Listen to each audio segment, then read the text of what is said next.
Hello guys. आज एक नई वीडियो बना रहे हैं हम। और आपका इकोनॉमिक्स का एग्जाम आने वाला है, तो ये उसी से रिलेटेड ही वीडियो है। क्लियर है। और आज हम एक टॉपिक कर रहे हैं जो इंपॉर्टेंट क्वेश्चंस बताने हैं जो आ सकते हैं आपके। पहला टॉपिक जो मैं आपको बताने जा रहा हूं वो बता रहा हूं गवर्नमेंट बजट। क्लियर है। इसकी प्रॉपर वीडियो मेरे चैनल के ऊपर है, आप देख सकते हैं, लेकिन मैं इसके एक्सपेक्टेड क्वेश्चन बता रहा हूं जो आ सकते हैं। देखिए, सबसे पहले जो इसका क्वेश्चन आ सकता है वो आ सकता है रिवेन्यू रिसिप्ट्स और कैपिटल रिसिप्ट में डिफरेंस। रिवेन्यू रिसिप्ट और कैपिटल रिसिप्ट्स में डिफरेंस आ सकता है। क्लियर है। रिवेन्यू रिसिप्ट कौन सा होता है? ये वो रिसिप्ट होती है जिससे ना तो एसेट कम होती है ना तो लायबिलिटी बढ़ती है, और कैपिटल वो होती है जिससे या तो एसेट कम हो रही है या तो लायबिलिटी बढ़ रही है। क्लियर है। ये वो रिसिप्ट होता है जो रिकरिंग होता है। रिकरिंग मतलब जो बार बार आता है। और ये कौन सा होता है? Non recurring. ठीक है।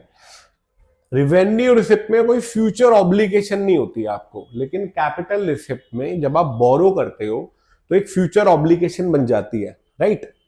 तो ये आपको एक डिफरेंस लर्न करना है जो आ सकता है। लाइक वाइज रिवेन्यू एक्सपेंडिचर और कैपिटल एक्सपेंडिचर भी होता है जो इसका अपोजिट ही है, उसका भी डिफरेंस आ सकता है।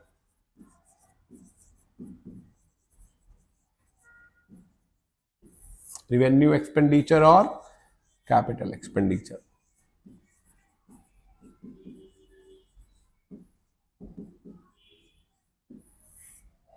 क्लियर है। रिवेन्यू एक्सपेंडिचर वो होता है जिससे ना तो एसेट बढ़ती है ना तो लायबिलिटी कम होती है, और कैपिटल एक्सपेंडिचर वो होता है जिससे या तो एसेट बढ़ रही है या तो लायबिलिटी कम हो रही है। भाई, ये रिकरिंग होता है और ये नॉन रिकरिंग होता है। क्लियर है। ये एक्सपेंडिचर गवर्नमेंट करती है अपने रेगुलर एक्सपेंसेस को मीट करने के लिए। ये किए जाते हैं आपके एक्विजिशन ऑफ एसेट्स या रिपेमेंट ऑफ लायबिलिटीज के लिए। दूसरा इसमें जो एक क्वेश्चन आता है कि आपको पहचानना होता है कौन सा रिवेन्यू एक्सपेंडिचर है, कौन सा कैपिटल एक्सपेंडिचर है, या कौन सा रिवेन्यू रिसिप्ट है, कौन सा कैपिटल रिसिप्ट है। जैसे एग्जांपल लेता हूं, देखिए डिसइन्वेस्टमेंट। देखिए, डिसइन्वेस्टमेंट होता है आपने कुछ बेचा, तो बेचने से पैसे आते हैं तो वो रिसिप्ट हुआ, एक्सपेंडिचर तो नहीं हुआ। और ये कौन सा रिसिप्ट हुआ? रिवेन्यू हुआ या कैपिटल हुआ? आंसर है कैपिटल, क्योंकि इससे एसेट आपकी कम हो जाती है। इसे sale of public sector undertaking भी बोलते हैं। PSU, public sector undertaking. Right. Important concept है। अगला जो एक इंपॉर्टेंट क्वेश्चन आपको दिख सकता है पेपर में वो होता है डायरेक्ट टैक्स और इनडायरेक्ट टैक्स।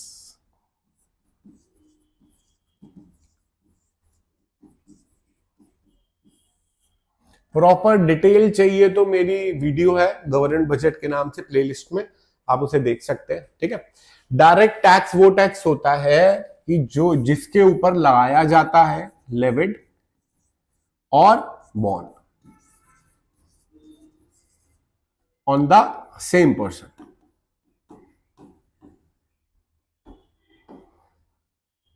क्लियर है। और इनडायरेक्ट टैक्स कौन सा होता है? जो levied on one person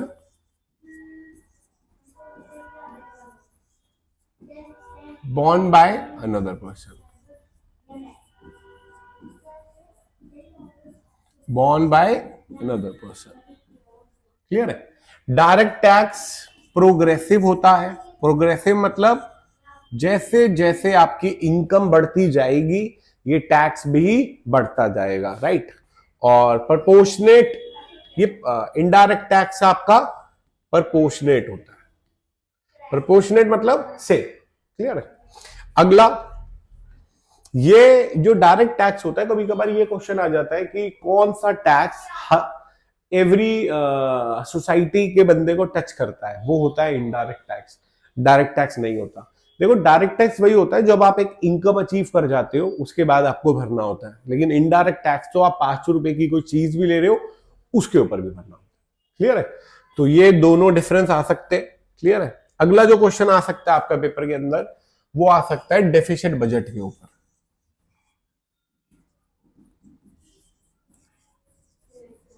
deficit budget में एक जो बजट होता है वो होता है रिवेन्यू डेफिसिट। रिवेन्यू डेफिसिट कौन सा होता है? ये डायरेक्ट क्वेश्चन आ सकता है कि what do you mean by revenue deficit and it's implication. तो इसका फॉर्मूला क्या होता है? Revenue expenditure minus revenue receipt. Clear है? और इसकी इम्प्लीकेशन क्या होती है? पहला कि आप डिसेविंग पे हो। देखो सिंपल सी चीज है, आपका रिवेन्यू एक्सपेंडिचर बढ़ा है तो इसका मतलब आप जितना अर्न कर रहे हो आप उससे ज्यादा पैसा खर्च कर रहे हो। तो एक तो आप डिसेविंग पे हो। क्लियर है? और आप इसे मेट कैसे करोगे? या तो डिसेविंग से या सेल ऑफ एसेट से। सेल ऑफ एसेट मतलब इसकी बेसिक जो इंप्लीकेशन है वो ये है कि हम अपना रेगुलर एक्सपेंसेस मीट करने के लिए अनेबल है, जिस कारण हमें ये सब करना पड़ता है। क्लियर है? तो एक 3 नंबर का क्वेश्चन आ सकता है रिवेन्यू डेफिसिट के ऊपर। उसके बाद आपका आ सकता है fiscal deficit. Fiscal deficit basically होता क्या है? ये बेसिकली बोरोइंग को डिनोट करता है। किसे डिनोट करता है? किसे डिनोट करता है? बोरोइंग को। और इसकी इंप्लीकेशन क्या होती है? देखो फिस्कल डेफिसिट बेसिकली बोरोइंग को बोला जाता है। पहला, डेट ट्रैप में फंस जाओगे आप बोरो करते करते। ठीक है? दूसरा, अगर आप आरबीआई से बोरो करते हो तो मनी सप्लाई बढ़ेगी तो इन्फ्लेशन बढ़ेगा। अगर आप इंडिया के बाहर से पैसा लेते हो तो फॉरेन डिपेंडेंस होती है। अगला, आपकी फ्यूचर ग्रोथ हैम्पर होती है।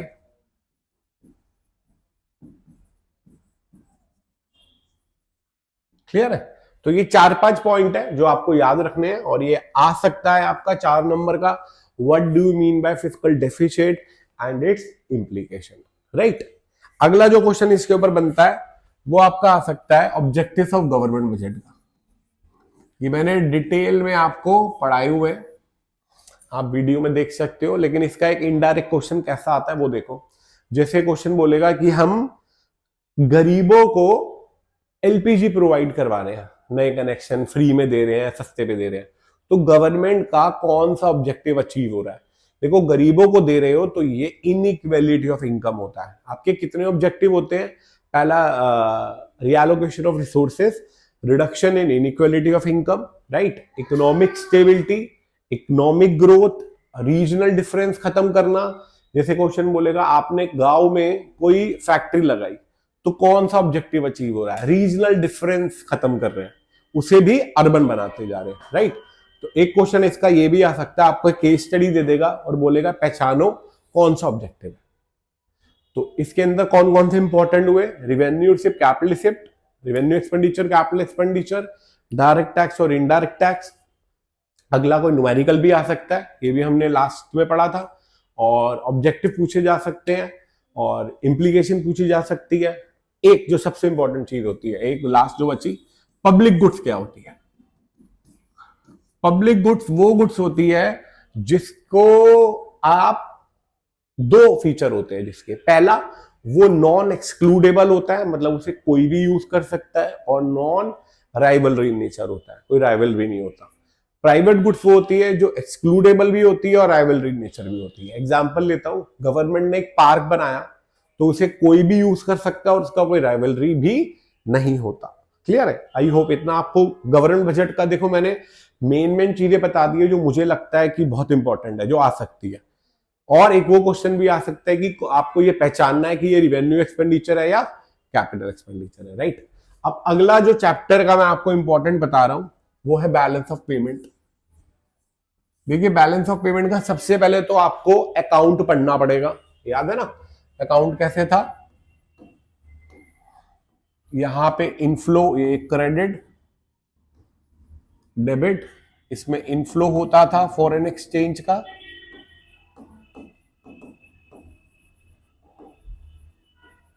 और इधर आउटफ्लो होता था। इस चैप्टर की प्रॉपर पूरी वीडियो मेरे चैनल पे मिल जाएगी आपको, मैं अभी सिर्फ ये बता रहा हूं। एक क्वेश्चन ये आ सकता है कि इनफ्लो आउटफ्लो पूछेगा, तो inflow credit side of BOP पे रिकॉर्ड होता है और आउटफ्लो डेबिट साइड में। क्लियर है? इसके अंदर 4 पार्ट होते हैं: export and import of goods, export and import of services, unilateral transfers और कैपिटल ट्रांसफर्स। क्लियर है? और ये जो शुरू के 3 पार्ट होते थे मैंने आपको बताए, ये आते हैं करंट अकाउंट में। इसमें आते हैं करंट, और लास्ट वाला आता है कैपिटल अकाउंट। तो कहने का मतलब क्या हुआ? Export and import of goods, export and import of services और unilateral transfer are the part of current account of BOP, और ये लास्ट वाला capital account of BOP. Clear है? और को आप जैसे कोई भी गुड्स एक्सपोर्ट इंपोर्ट कर रहे हो, इवन कार कर रहे हो, कोई टेक्नोलॉजी कर रहे हो, कोई फोन कर रहे हो, वो सब इसी में ही आता है। क्लियर है? आई होप ये आपको क्लियर हो गया होगा। फिर ये जो कैपिटल अकाउंट होता है, एक क्वेश्चन आ सकता है कि आप कैपिटल अकाउंट के कंपोनेंट बताओ। क्या बताओ? कैपिटल अकाउंट के कंपोनेंट। देखिए, इसके 3 कंपोनेंट होते हैं। पहला होता है लेंडिंग बोरोइंग, अगर आप लेंड या बोरो कर रहे हो, लेंडिंग और बोरोइंग। दूसरा, आप इन्वेस्टमेंट कर रहे हो कोई। देखिए, लेंडिंग बोरोइंग में मतलब आप कोई बोरो कर रहे हो या बाहर वाला आपसे बोरो कर रहा है, तो इसमें आएगा। अगर आप कोई इन्वेस्टमेंट कर रहे हो, इन्वेस्टमेंट 2 तरीके की होती है, डायरेक्ट और पोर्टफोलियो। डायरेक्ट इन्वेस्टमेंट कौन सी होती है? जैसे आप कोई लैंड खरीद रहे हो बाहर, या बाहर वाला इंडिया में लैंड ले रहा है, तो that is called direct investment. अगर कोई शेयर्स खरीद रहा है तो that is called portfolio investment. Right? चलिए आगे देखिए। तीसरी होती है ऑफिशियल रिजर्व ट्रांजैक्शन।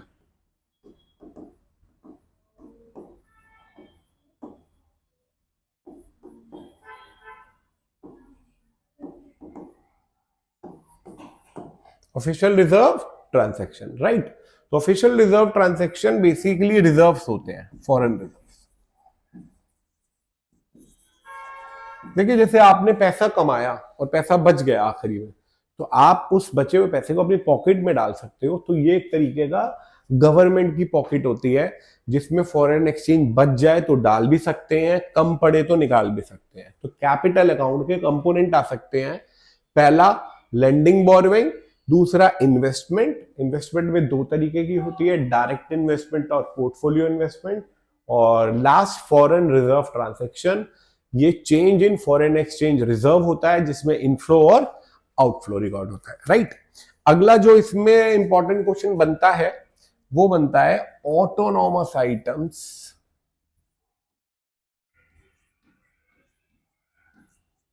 इन बीओपी और एक्यूमुलेटिंग आइटम्स।